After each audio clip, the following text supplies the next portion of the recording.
बहुत साल पहले की बात है। लक्ष्मी नगर में एक बहुत बड़ा जंगल हुआ करता था। उस जंगल में शेर खान नाम का एक शेर रहता था। वह जंगल का राजा था। उसके शासनकाल में जंगल के सभी जानवर सुखी और शांति से रहते थे। यदि जंगल में कोई भी जानवर गलत काम करता तो शेर खान उसे दंड देते थे। वह कमजोर जानवरों की रक्षा भी करते थे। एक दिन शेर खान अपने गुफा के सामने बैठे थे। तभी उसका दोस्त भालू उसके पास आया। फिर दोनों दोस्त मिलकर जंगल और जंगल के जानवरों के बारे में आलोचना करने लगे। मैं इस जंगल का सबसे शक्तिशाली जानवर हूँ। मेरे सामने जंगल का कोई भी जानवर टिक नहीं सकता। क्या कहते हो भालू भाई? ये तो तुमने बिल्कुल ठीक कहा, लेकिन हाथी के सामने तुम बिल्कुल चूहे जैसे दिखते हो। क्या ठीक कहा ना मैंने शेर खान? भालू की बात सुनकर शेर खान बहुत क्रोधित हो गए। भालू, तुम्हारी हिम्मत कैसे हुई मेरे बारे में इस तरह की बातें करने की? तुम्हें पता है तुम किसके सामने बात कर रहे हो? मैं इस जंगल का राजा हूँ। तुम मेरे दोस्त हो, इसीलिए तुम्हारे साथ मैं थोड़ा मजाक कर रहा था। तुम मेरे बात का बुरा मत मानना शेर खान। शेर खान नहीं, महाराज कहो महाराज। मैं इस जंगल का राजा हूँ, इसीलिए बाकी जानवरों की तरह तुम भी मुझे आज से महाराज कह के ही बुलाओगे। लेकिन शेर खान, हम दोनों दोस्त हैं, फिर भी तुम ऐसे क्यों बातें कर रहे हो? दोस्त है नहीं, दोस्त थे। आज से हमारी दोस्ती खत्म। आज के बाद मैं तुमसे कभी बात नहीं करूंगा। दोस्त कहकर मेरे सामने कभी मत आना। चले जाओ यहाँ से। अपने दोस्त का इस व्यवहार से भालू बहुत दुखी हुआ और वह वहां से चला गया। उसी जंगल में गोलू नाम का एक बंदर भी रहता था। वह दूसरों की चीज चुराकर भाग जाता था। एक दिन गोलू की चोरी करते समय शेर खान के एक सिपाही के द्वारा पकड़ा जाता है और उसे शेर खान के सामने विचार के लिए लाया जाता है। गोलू को देखकर शेर खान कहते हैं, गोलू, तुम्हारी चोरी की किस्से जंगल के दूर दूर तक मशहूर है। तुम जानवरों के घर में ही नहीं बल्कि मेरे दरबार में भी बहुत चीज चोरी की है। इसीलिए मैं तुम्हें पहाड़ से गिराकर मारने की सजा घोषित करता हूँ। आज से ठीक 2 महीना बाद तुम्हें पहाड़ से गिराकर मार दिया जाएगा। अपनी मौत की सजा सुनकर गोलू बहुत रोने लगा और बोला, महाराज, मैं अब कभी चोरी नहीं करूंगा। मुझे माफ कर दीजिए महाराज। मेरे घर में छोटे छोटे बच्चे हैं, मुझे छोड़ दीजिए महाराज। लेकिन शेर खान ने उसकी फरियाद नहीं सुना। तब एक सैनिक उसे ले जाकर जेल में बंद कर देता है। उधर गोलू का दोस्त भोलू को जब इस बात का पता चलता है तब वह गोलू से मिलने के लिए कैद खाने में पहुंच जाता है और उससे कहता है, देखा गोलू, तुम पकड़े गए ना। मैं तुम्हें कितनी बार कहा था कि चोरी करना छोड़ दो। अब क्या होगा बताओ, कैसे निकलोगे यहाँ से? ये सब छोड़ो भोलू भाई, जो होना था वो हो गया। मुझे तो बस अपने परिवार की चिंता हो रही है। काश मैं मरने से पहले उनके लिए कुछ कर पाता। मेरे छोटे छोटे बच्चे हैं, बीवी है, अब उन सब का क्या होगा? मेरे बिना वह भी जीवित नहीं रह सकते। गोलू की बातें सुनकर भोलू सोच में पड़ गया। फिर वह शेर खान के पास गया और बोला, महाराज, मैं गोलू का दोस्त भोलू हूँ। मैं आपसे कुछ कहने आया हूँ। तो तुम गोलू का दोस्त भोलू हो? ठीक है, बताओ क्या कहना चाहते हो तुम? महाराज, मैं चाहता हूँ कि आप गोलू को कुछ दिन के लिए उसके परिवार के पास जाने दें, ताकि वह मरने से पहले अपने परिवार के लिए कुछ इंतजाम कर सके। मरने वाले का आखिरी इच्छा पूरा कीजिए महाराज। आप एक बार उसके परिवार के बारे में भी सोचिए। गोलू ने जो किया उसमें उसके परिवार की क्या गलती है? अगर आप उसे कुछ दिन के लिए अपने परिवार के पास रहने दोगे तो शायद उसका परिवार बच जाएगा। मैं इस बारे में तुम्हारी कोई मदद नहीं कर सकता। अगर अपने परिवार से मिलने के बहाने गोलू भाग गया तो मैं किसको सजा दूंगा?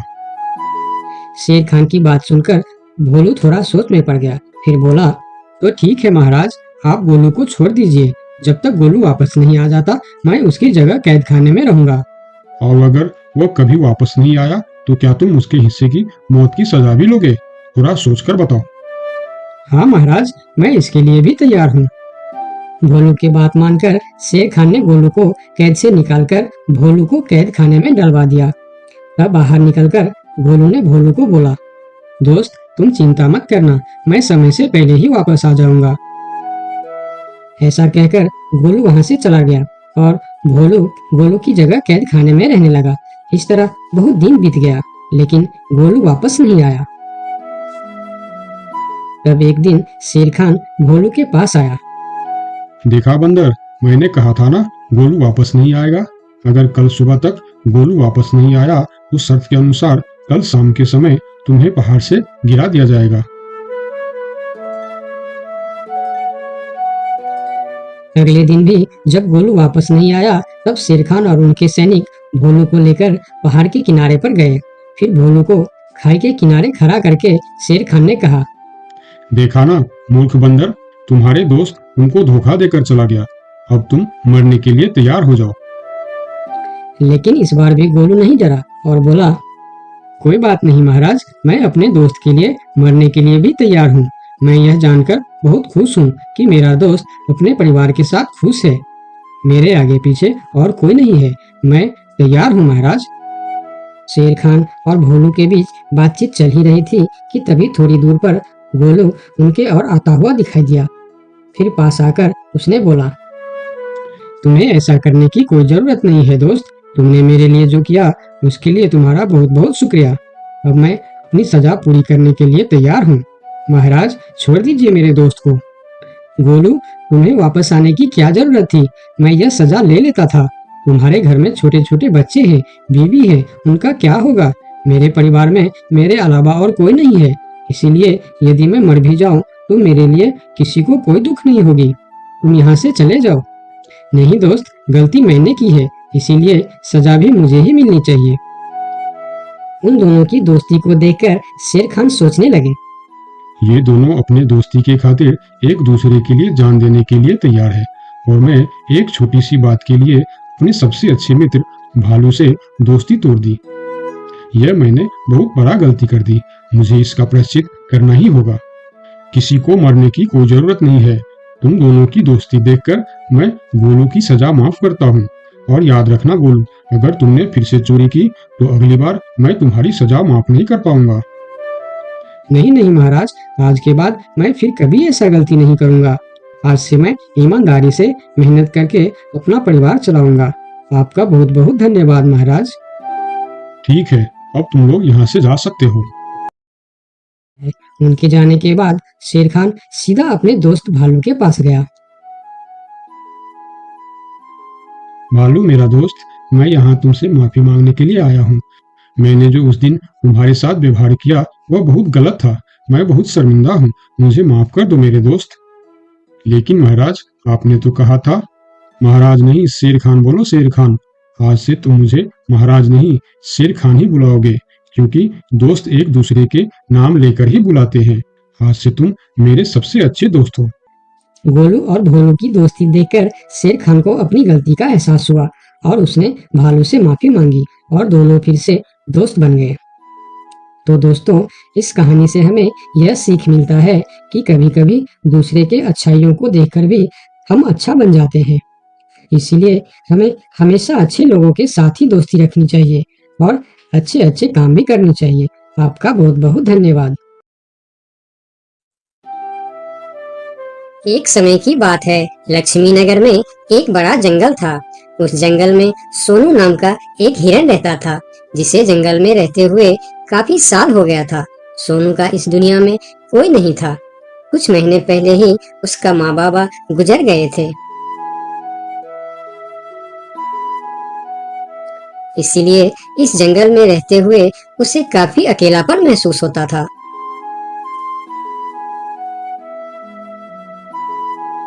कितना बड़ा जंगल है हमारा, लेकिन फिर भी एक अजीब सा अकेलापन महसूस होता है। काश मेरा भी कोई दोस्त होता तो कितना अच्छा होता। तभी वहाँ से एक तेंदुआ और सियार गुजर रहे थे। सोनू को अकेला देखकर दोनों उसके पास आए और बोलता है, अकेले अकेले क्या कर रहे हो? हमसे दोस्ती कर लो, हम है ना तुम्हारे साथ रहने के लिए। क्या मैं तुम दोनों से दोस्ती कर लूं? तुम लोगों को काम है दूसरे को बेवकूफ बनाना और उनका खाना चुराना और परेशान करना। तुम दोनों से दोस्ती करके मैं गलत चीजों के अलावा और कुछ नहीं सीखने वाला। इससे अच्छा तो मैं अकेले ही ठीक हूँ। अब तुम दोनों यहाँ से जा सकते हो। अभी तो तुम हमारी दोस्ती को ठुकरा रहे हो, लेकिन वक्त आने पर तुमको हमारी दोस्ती की अहमियत पता चलेगी, देख लेना। ये कहकर वह दोनों वहां से चले जाते हैं। उन दोनों के चले जाने के बाद हिरन कुछ देर बाहर बैठा रहा। फिर धीरे धीरे शाम हो गई। तब हिरन भी घर के अंदर चला गया। अगले दिन सुबह जब हिरन अपने घर के बाहर बैठा था, तब हिरन ने देखा कि एक छोटा सा हाथी जो उसकी उम्र का था, वह धीरे धीरे उसके पास आ रहा है और उनके पास आके कहा, कैसे हो प्यारे हिरन? मेरा नाम गोलू है। मैं आज ही इस जंगल में आया हूँ। तुम्हारा नाम क्या है? क्या तुम इस जंगल में रहते हो? मेरा नाम है सोनू और इसी जंगल में मैं जन्म से ही रह रहा हूँ। तुम कहाँ से आए हो? तुम्हारे साथ और कौन कौन है? मैं पास की जंगल से आज ही आया हूँ। मेरा इस दुनिया में कोई नहीं है।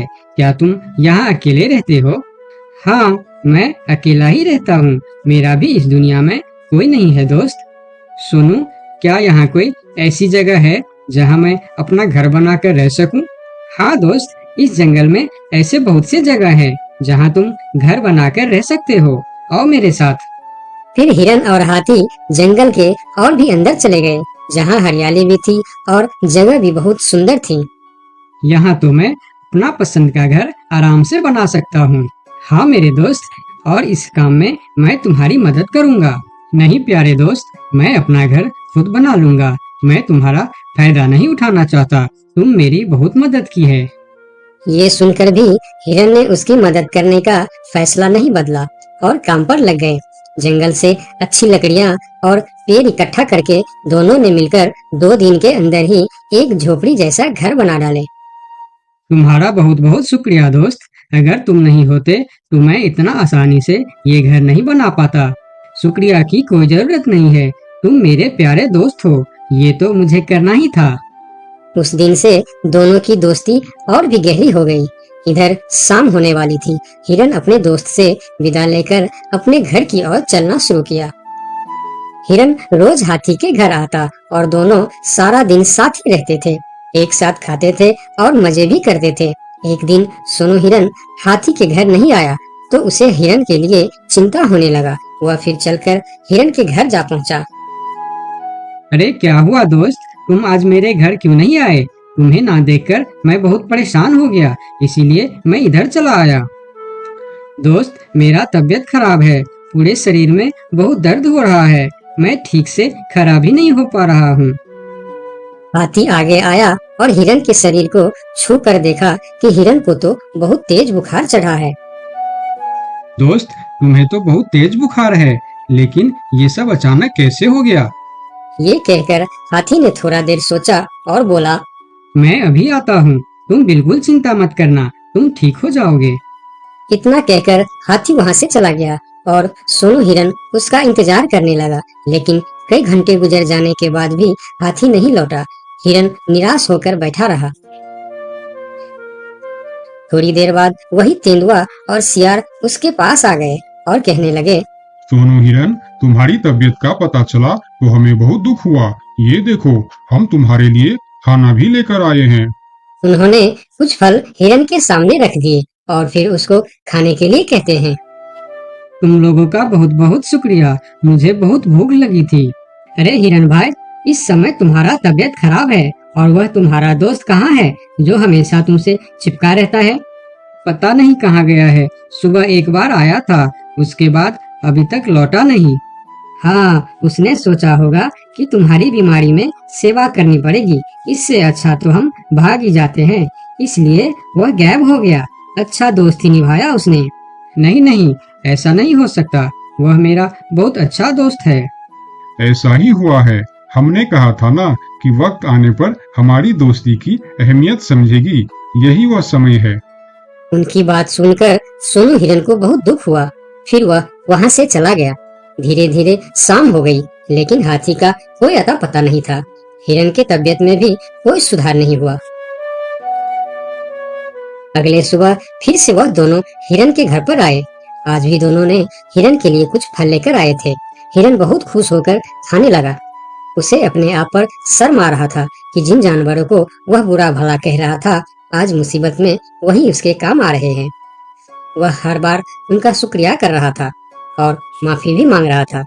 फिर थोड़ी देर बात करके दोनों वहां से चले गए। कब तक हम इनकी नौकरी करते रहेंगे? अब अपने योजना को अंजाम देने का समय आ गया है, नहीं तो बहुत देर हो जाएगा। हाँ, तुमने बिल्कुल ठीक कहा। अब हमें और समय नष्ट नहीं करना चाहिए। आज ही हमें कुछ निर्णय लेना ही पड़ेगा। चलो चलते हैं शेर सिंह के पास। शाम के समय जब हिरन अकेला था तब हाथी वहां पर पहुंचता। उसको देखते ही सोनू हिरन को बहुत गुस्सा आ गया। क्या देखने आए हो यहाँ? यही कि मैं जिंदा हूँ या मर गया? ऐसा क्यों बोल रहे हो दोस्त? मेरा पूरा बात तो सुनो। मुझे दोस्त कहकर मत बुलाओ। दोस्त वो होता है जो अच्छे और बुरे वक्त में साथ निभाए। तुम तो मेरे तबीयत खराब होते ही मुझे छोड़कर भाग गए थे। मुझे खाना भी वह लोग लाकर दे रहे थे जिससे मैं बात तक करना पसंद नहीं करता था। तुम्हें अभी तक कुछ भी पता नहीं है, इसीलिए गुस्सा कर रहे हो। मैं तुम्हारे साथ छोड़कर नहीं भागा था। मुझे पता चल चुका था कि तुम्हें डेंगू बुखार हो गया है और तुम्हारे पास सिर्फ 3 दिन थे। मैंने घर में इसके दवाई रखे थे, लेकिन जब मैं घर पहुंचा तो वहाँ दवा न जाने कहाँ गायब हो गया। मेरे पास समय कम था। तुमको बताने वापस आता तो और देर हो जाती, इसीलिए मैं पुराने जंगल गया था। वहाँ से तुम्हारे लिए 2 दिन का सफर करके यह जड़ी बूटी लाया हूँ। इसे खा लो दोस्त, वरना सुबह तक तुम्हारा बुखार नहीं उतरा तो मैं मेरे सबसे अच्छा दोस्त खो दूंगा। ये सुनकर सोनू हिरन के आंखों में आंसू निकल आए। उसने तुरंत वह जड़ी बूटी खा ली। मुझे माफ कर दो दोस्त, न जाने मैं कैसी तुम्हारी दोस्ती पर शक कर बैठा। यकीन मानो, तुमको वापस देखकर मुझे बहुत अच्छा लग रहा है। फिर दोनों ने बातें करने लगे। इतने में सोनू को अच्छा महसूस होने लगा। फिर वह उठकर खड़ा हो गया। अरे देखो दोस्त, मैं तो बिल्कुल ठीक हो गया। तुम्हारा बहुत बहुत धन्यवाद दोस्त। दोनों घर के बाहर बातें कर रहे थे, तभी वहां पर शेर सिंह को साथ लेकर वह दोनों आ गए। तुम लोगों के साथ ये शेर सिंह यहाँ क्या कर रहा है? शेर सिंह, यही वह हिरन है जिसे हमने आपके लिए तैयार किए हैं। ये सुनकर हिरन डर गया और फिर उसको समझ में आया कि ये दोनों क्यों इसका सेवा कर रहा था। इधर शेर सिंह हिरन को शिकार करने के लिए आगे आया। तब हाथी बोला, मेरे रहते तुम लोग मेरे दोस्त को कुछ भी नहीं कर सकता। ये कहकर हाथी आगे आया और जैसे ही शेर सिंह ने हिरन की तरफ कदम बढ़ाया, हाथी ने शेर सिंह को जोर का टक्कर मारा और शेर सिंह दूर जाकर गिरा और उसकी कमर का हड्डी टूट गया और वह उठ भी नहीं पाया। यह देखकर तेंदुआ और सियार जल्दी जल्दी वहां से भाग गया। फिर उस दिन के बाद हिरन और हाथी